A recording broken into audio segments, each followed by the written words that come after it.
Assalamualaikum warahmatullahi wabarakatuh. Perkenalkan, nama saya Safitri Puspita Lestari, NIM 190321100022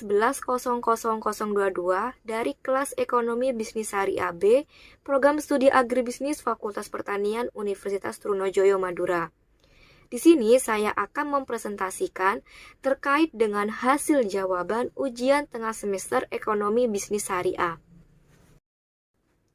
Baik, terdapat 5 pokok bahasan yang akan dibahas, yaitu pertama, perbedaan dan contoh praktik ekonomi konvensional dan ekonomi syariah. Kedua, perbedaan musyarakah dan mudarobah dengan menggunakan diagram akad. Ketiga, alur akad wakalah dan hal-hal yang membatalkannya. Yang keempat, alur akad hawalah dan hal-hal yang membatalkannya.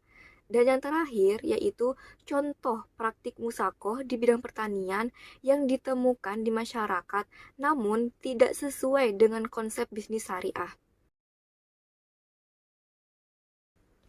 Baik, yang pertama merupakan perbedaan ekonomi konvensional dan ekonomi syariah.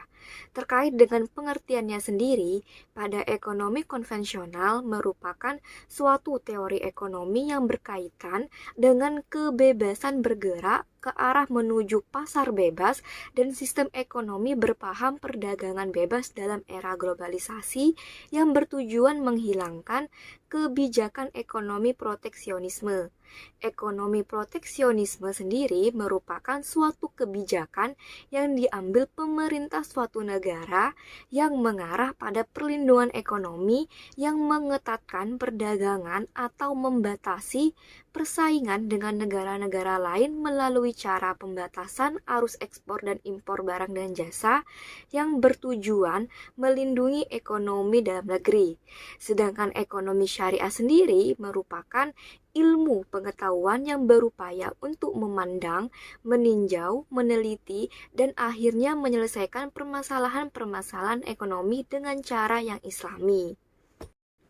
Perbedaan ekonomi konvensional dan ekonomi syariah dapat dilihat dari beberapa aspek, yaitu pertama, tujuan. Pada ekonomi konvensional, tujuannya semata-mata berorientasi pada dunia dan mencapai kesejahteraan pribadi.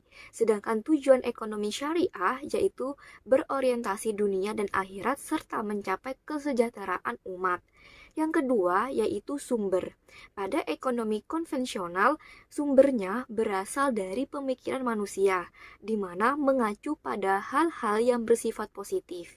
Sedangkan pada ekonomi syariah sendiri, sumbernya berasal dari Al-Quran dan hadis. Yang ketiga, yaitu pengambilan keuntungan. Nah, pada ekonomi konvensional sendiri, pengambilan keuntungannya yaitu berupa bunga atau pengambilan keuntungan dari persentase modal. Sedangkan pada ekonomi syariah, pengambilan keuntungannya yaitu bagi hasil, di mana atau pengambilan keuntungan dari persentase pendapatan. Nah, yang keempat merupakan kepemilikan harta. Pada ekonomi konvensional, kepemilikannya merupakan milik pribadi, di mana setiap pribadi dibebaskan untuk memiliki semua kekayaan yang diperolehnya. Nah, sedangkan pada ekonomi syariah, kepemilikannya yaitu titipan Allah Subhanahu wa Ta'ala. Yang kelima merupakan prinsip. Pada ekonomi konvensional berprinsip pada scarcity, sedangkan pada ekonomi syariah berprinsip pada goal-oriented discipline. Konsep scarcity adalah konsep yang menekankan pada mempelajari perilaku manusia dalam menyikapi kelangkaan, di mana membebaskan seseorang untuk mengalokasikan sumber daya yang terbatas secara maksimal untuk mencapai tujuan mereka. Nah, sedangkan goal-oriented discipline lebih luas lagi, di mana tidak hanya mempelajari cara mengalokasikan sumber daya secara maksimal, tetapi juga mempelajari tujuan, yaitu tujuan di dunia dan di akhirat. Nah, yang terakhir yaitu motivasi. Dalam ekonomi konvensional, yaitu penguasaan materi dan harta sehingga terkadang mengabaikan etika dan moral. Sedangkan pada ekonomi syariah, yang menjadi penggeraknya yaitu ibadah berbeda. Hal itu dikarenakan semua kegiatan dalam ekonomi syariah merupakan bagian dari pelaksanaan perintah Allah Subhanahu wa Ta'ala. Selanjutnya yaitu contoh praktik ekonomi konvensional dan ekonomi syariah.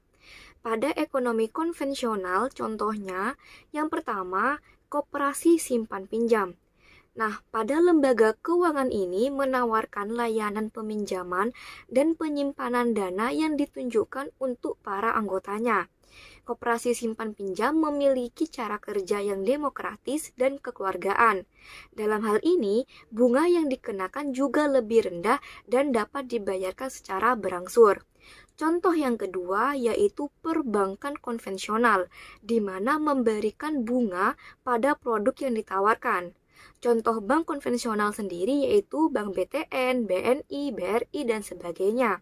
Sedangkan contoh praktik ekonomi syariah, yang pertama perbankan syariah, di mana pada bank syariah hanya memberikan bagi hasil atau nisbah.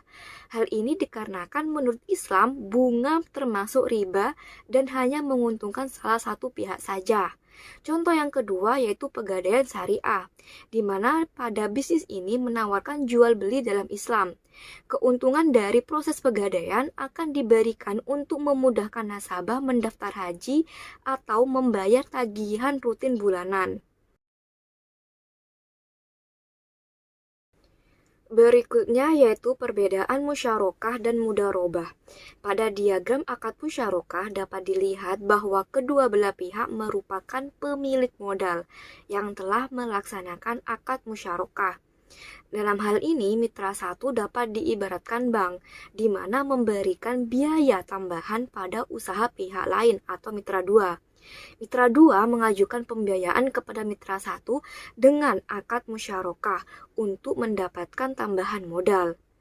Nah, antara mitra 1 dan mitra 2 saling berkontribusi dalam pengelolaan usaha ini. Aset merupakan milik bersama dua mitra tersebut. Nah, dalam hal ini, kedua belah pihak saling bekerja sama dalam mengelola usaha, di mana keuntungan dibagi sesuai dengan kesepakatan. Jika terjadi kerugian, maka ditanggung secara bersama-sama sesuai dengan kesepakatan dan tidak ada pihak yang dirugikan. Pada diagram akad mudharabah dapat dilihat bahwa terdapat pemilik modal dan pengelola modal. Nasabah sebagai pengelola modal mengajukan pembiayaan kepada bank sebagai pemilik modal untuk memperoleh modal usaha. Bank memberikan modal sebesar 100% untuk dikelola oleh nasabah yang memiliki keahlian tertentu. Aset sepenuhnya milik pemilik modal.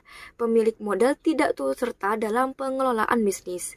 Ketika akad berlangsung, telah ditentukan proporsi bagi hasilnya. Setelah proses usaha berjalan, lalu keuntungan dibagi sesuai ketentuan nisbah. Selain itu, nasabah juga mengembalikan modal pokok kepada bank sebagai pemilik modal.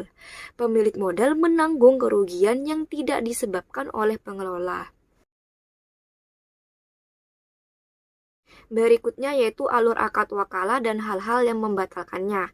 Pada alur akad wakalah, pemberi kuasa atau muwakil memberikan mandat atau menyerahkan pendelegasian kepada pihak penerima kuasa atau wakil. Dalam hal ini terjadi akad wakalah antara pemberi kuasa dan penerima kuasa. Kemudian, pihak penerima kuasa melaksanakan kegiatan sesuai dengan akad pada objek yang dikuasakan atau taukil. Antara pihak pemberi kuasa dan pihak penerima kuasa dalam melakukan akad tentu terdapat ijab qabul atau sigot. Berikutnya yaitu hal-hal yang membatalkan akad wakalah. Yang pertama, meninggalnya salah satu pihak baik muwakil atau wakil. Yang kedua, salah satu pihak baik muwakil atau wakil gila. Yang ketiga, murtadnya salah satu pihak. Yang keempat, wakil mengundurkan diri dengan syarat sepengetahuan muwakil. Yang kelima, rusaknya barang yang dikuasakan kepada wakil. Yang keenam, hilangnya kekuasaan atau hak pemberi kuasa atas suatu objek. Yang ketujuh, apabila yang dimaksud dalam akad wakalah itu selesai pelaksanaannya atau dihentikan maksud dari pekerjaan tersebut. Dan yang kedelapan, yaitu diputus oleh salah satu pihak dari wakil atau muwakil. Pokok bahasan yang keempat yaitu alur akad hawalah dan hal-hal yang membatalkannya.